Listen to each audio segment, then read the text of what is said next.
We all dream of financial freedom.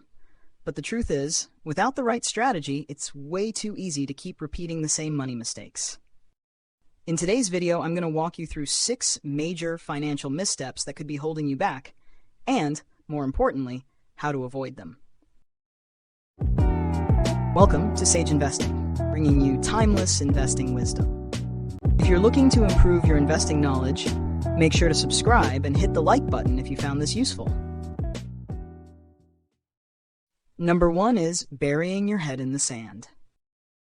In psychology, this is known as avoidance coping, where people avoid confronting issues they find uncomfortable or threatening, especially when it comes to finances. They think ignoring problems, like asking for a raise or discussing money goals with a partner, will save them from discomfort. While this might bring short-term relief, it only delays the inevitable and keeps them from reaching bigger goals. A great way to achieve this is by using behavioral nudges, a concept from the book Nudge. The idea is to make small adjustments in how choices are presented, which can gently guide you toward better decisions without limiting your freedom. Start by setting up automatic alerts. Get notifications when your account balance is low or a bill is due to stay on top of your financial situation. Also, automate your savings and investments. This helps you stay consistent and prevents procrastination. These nudges use psychology to encourage better habits without taking away control. Number 2 is obsessively comparing. This can be a major financial drain. Social media keeps us constantly connected, making it easy to compare ourselves to others and feel the need to match their lifestyle, known as keeping up with the Joneses.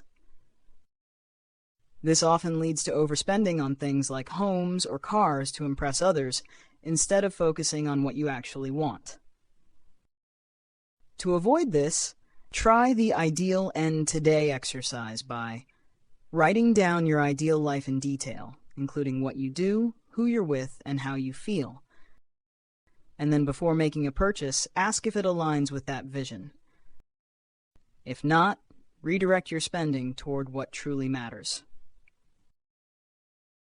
Number 3 is not turning your capital quickly enough. Many people let large amounts of cash sit in their bank accounts without a plan, thinking, "I've saved this for so long, I can't touch it." But keeping money in a bank account is one of the least efficient ways to use your financial resources.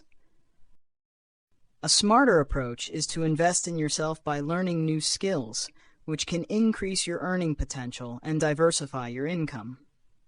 Long-term, invest in index funds like the S&P 500, which offer far better returns than low-interest savings accounts.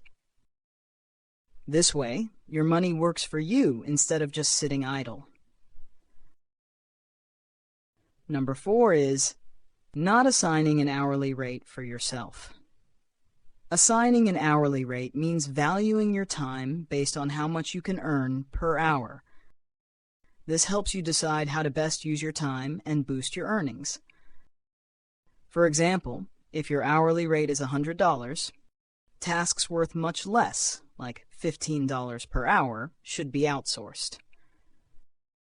Time is limited, so focus on high-value activities or allow more time to rest and recharge to make your work hours more productive. To optimize your time, evaluate your daily tasks and identify low-value ones that can be delegated, such as household chores.